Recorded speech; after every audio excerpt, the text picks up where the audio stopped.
Chapter 18. It's in the Little Things. Part 1. Summary. A closer look at how each Terran got their jobs and how being human helped in unexpected ways. Katsuki walked into his first day on the job in a bit of a sour mood. That old woman had basically just hired him yesterday because she felt pity for the group's sorry state. He didn't need some sob story to get a job. He was the best. He needed a challenge, not to be stuck serving food truck quality food to food truck quality people. Not that his food was going to be anything less than perfect. He was going to blow those aliens' taste buds off. It definitely wasn't also because the moment he left the group, he had to stop himself from running straight back to make sure they were okay. To make sure he was there to protect them. Definitely not because he still had some anxiety thrumming under his skin. It was not that, because he's not weak like that. He'd leave things like that to Deku.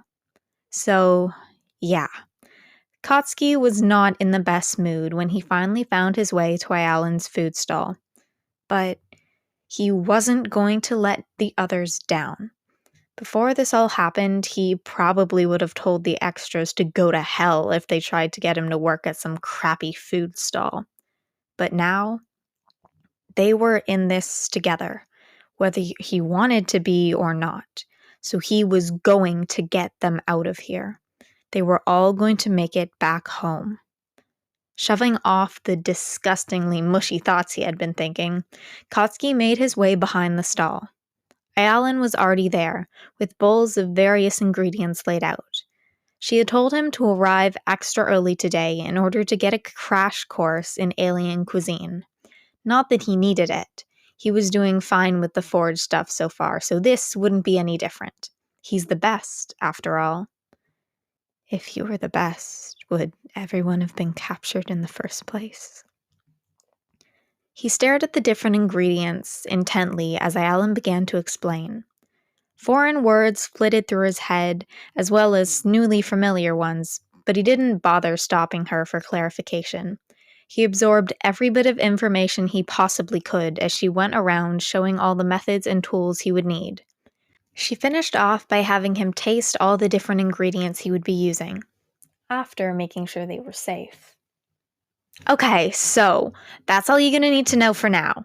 I'll teach you how to make my Igrafi dishes before the food stall opens, but first, I want you to get familiar with things. Ingredients, how they draw with each other, the kitchen, those kinds of things, you know? So, see you in a bit. And with that, she left. Without hesitation, Katsuki began sorting through the different ingredients. Sweet, savory, sour, and things he couldn't compare to anything on Earth he'd had, each had their own place in his system. He took extra care to really pin down the flavors, with not just taste but smell.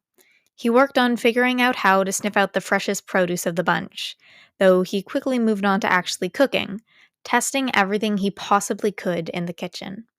Soon, Katsuki got carried away, not even thinking about the fact he was using alien foods on an alien planet at an alien food stall, just letting himself fall into the familiar, comforting rhythm of being in the kitchen. Letting himself get carried away, figuring out all sorts of new and different combinations. The flavors were so unique compared to anything he'd ever worked with before, but Katsuki was up for the challenge. The foods that stood out the most were the small juice pods that tasted surprisingly similar to strawberries dipped in sugar. He would definitely be bringing back some of these for the others. And the tangy orange root with a cooling aftertaste, unlike anything he had ever seen before. Katsuki didn't notice when Ayalan returned, nor the comfortable smile that had settled upon his face. He had already amassed a table full of experimental combinations and different preparations when his new boss walked up. "Let's see what you got there, hun," she said cheerfully, and definitely not so suddenly as to make Katsuki almost jump out of his skin. Definitely not. She picked up one of the various plates stacked with freshly made food, and with only a slight apprehensive look on her face, took a bite. but her previous expression instantly melted away as the food touched her tongue. She couldn't believe it. This was amazing. She'd never tasted anything like this before. The subtle combinations of flavor were unlike any style or culture she'd sampled in the past. Holy crow! This is amazing, Bakugo! Where'd you learn to cook like this? Aylan asked in shock. Katsuki just smirked with satisfaction. Taught myself. Like Dunceface said, I'm good at food.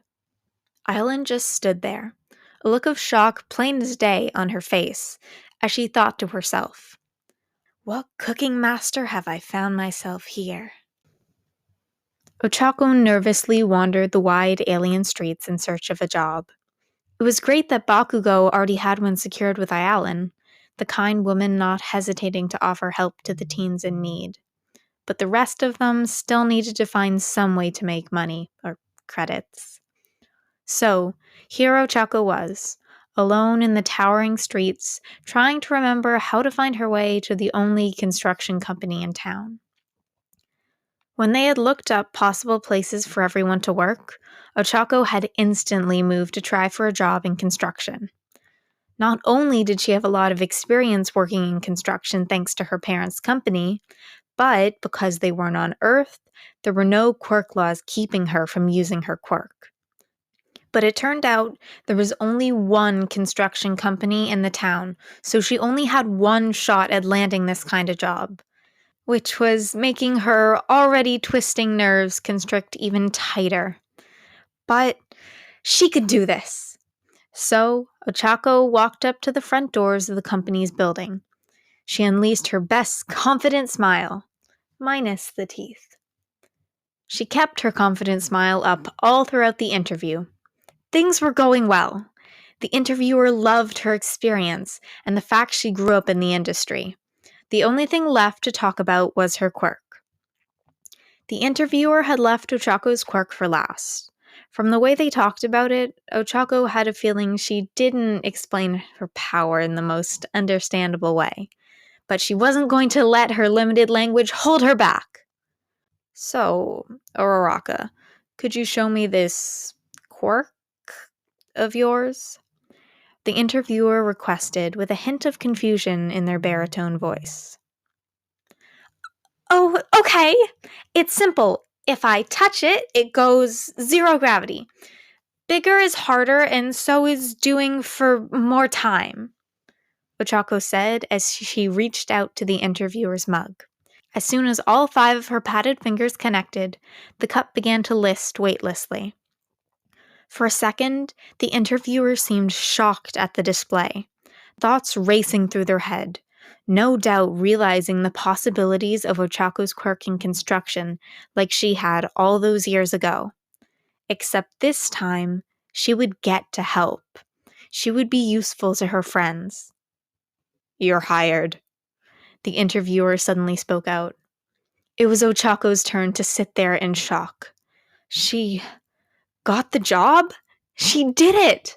She found a way to help the people she cares about. So, as Ochako left the company's building shortly after, she had an impossibly bright smile on her face. Denki was jittering with energy as he walked through the power plant's doors. A mix of anxiety and more anxiety kept him from being able to stand still. He didn't know exactly what job he could get here, but he's sure he can find something, right? Maybe he could use his quirk to generate electricity. Whole generator complexes back on Earth were staffed by people whose quirks could produce electricity in one way or another. Even if Denki wasn't exactly sure how he would be useful here, he's sure he'll figure that out. All the very informative listing had said about this place was that the plant was hiring, and just to walk in for the interview. So he was winging it. It worked out with the escape pod, after all. Kinda.